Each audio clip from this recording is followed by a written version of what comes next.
तो चलिए आज बनाते हैं एकदम रेस्टोरेंट स्टाइल बिल्कुल डिलीशियस स्मोकी फ्लेवर वाले हाक्का नूडल जो फटाफट बन जाते हैं घर पे।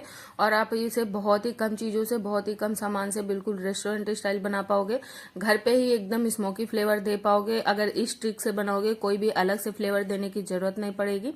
तो ये भी हाक्का नूडल्स को हमने ना बॉयल करते हुए पानी में 5 मिनट के लिए सोक करने के लिए रख दिया था। वैसे तो पैकेट पे 3 मिनट लिखा था, पर ये 3 मिनट में बिल्कुल भी नहीं पके थे, तो हमने 2 मिनट एक्स्ट्रा रख दिया था। तो अच्छे से पक जाने के बाद इनको एक स्ट्रेनर में स्ट्रेन कर लेंगे। फिर उसके बाद बिल्कुल ठंडे पानी से इसको अच्छे से धुल के साफ कर लेंगे, जिससे कि इसका जो सारा स्टार्च है वो निकल जाए। अगर आपको थोड़ी देर बाद बनाना है तो नूडल्स में थोड़ा सा ऑयल ग्रीस कर दीजिए अच्छे से, बिल्कुल भी नहीं चिपकते हैं। हमें तुरंत बनाना था तो इस वजह से हमने बिल्कुल भी ग्रीस नहीं किया है। फिर अगर स्मोकी फ्लेवर देना है तो लोहे की इस तरह से कढ़ाई में बनाओ तो बिल्कुल रेस्टोरेंट स्टाइल ही फ्लेवर आता है स्मोकी वाला। तो हमने लोहे की कढ़ाई ले उसको अच्छे से गर्म कर लिया है। फिर इसमें 4 टेबल स्पून ऑयल डाला है। फिर ढेर सारा गार्लिक ऐड करेंगे, 1 इंच अदरक का टुकड़ा बारीक चॉप किया ऐड करेंगे। ग्रीन चिली ऑप्शनल है, आप चाहो तो डाल सकते हो, नहीं तो स्किप भी कर सकते हो। मैंने डाली है। फिर इसको हल्का सा पका लेना है, जलाना बिल्कुल भी नहीं है। इससे जो गार्लिक का फ्लेवर है बहुत ही कड़वा आता है। फिर इसके बाद जब सारी चीजें पक जाएंगी तो उसमें पतले स्लाइस में कट किए हुए हमने प्याज डाले हैं, पतले कट किए हुए हमने इस तरह से शिमला मिर्च और गाजर को भी ऐड किया है। इनको 2 मिनट तक पकाना है अच्छे से, इस तरह से हाई फ्लेम पे ही पकाना है। ये हल्के से पक भी जाते हैं और क्रंच में इसमें बराबर से रहता है, बहुत ही टेस्टी लगते हैं। फिर बाद में हमने ये कैबेज भी ऐड किया है। कई सारे लोग पहले से ही ऐड कर सकते हैं, पहले से क्या होता है सॉगी हो जाता है, तो इस वजह से हमने थोड़ा सा बाद में ऐड किया, इससे क्रंच बराबर से रहता है।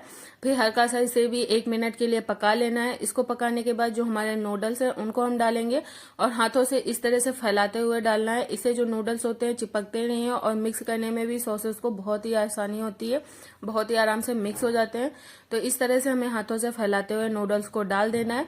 उसके बाद जो बेसिक से सॉसेस होते हैं वो हमने डाले हैं। 2 table spoon soya sauce add किया है और विनेगर भी हमने 2 टेबल स्पून ही ऐड किया था। उस टाइम कैमरा ऑफ हो गया था तो इस वजह से रिकॉर्ड नहीं हो पाया है, पर सोया सॉस और विनेगर दोनों सेम क्वांटिटी में ऐड किया है। फिर नमक आप अपने टेस्ट अकॉर्डिंग डाल सकते हैं, मैंने 1 टेबल स्पून डाला है। फिर काली मिर्च हमने 1 टेबल स्पून ऐड किया है। इसको अच्छे से मिक्स कर देंगे सारी चीजों को। इस तरह से हमने 2 चीजों से मिक्स किया है, स्पैचुला और साथ में फोर्क की हेल्प से अच्छे से मिक्स हो जाता है, बहुत इजी। बस मिक्स करते टाइम एक चीज का ध्यान देना है कि इसको हाई फ्लेम पे ही मिक्स करना है, इससे बहुत अच्छे से स्मोकी फ्लेवर आता है। अगर आप लोहे की कढ़ाई में बनाओगे ना तो कोई भी अलग से फ्लेवर देने की जरूरत नहीं पड़ती। बहुत सारे लोग दूसरी कढ़ाई में बनाते हैं नॉन स्टिक वगैरह में, तो उसमें अलग से कोयले से फ्लेवर देना पड़ता है। तो अभी आप देख पा रहे होंगे बढ़िया से मिक्स हो चुके हैं। अब इसे हम सर्व कर लेंगे। अगर आपके पास स्प्रिंग अनियन है तो आप वो भी डाल सकते हैं, मेरे पास नहीं था अवेलेबल, इस वजह से हमने नहीं ऐड किया है। इसको हम डाल देंगे, डालने के बाद सर्व कर लेंगे। तो ये हमारी टेस्टी से बिल्कुल स्मोकी फ्लेवर है रेस्टोरेंट स्टाइल हक्का नूडल्स घर पे ही इजी तरीके से बनके तैयार हो चुके हैं।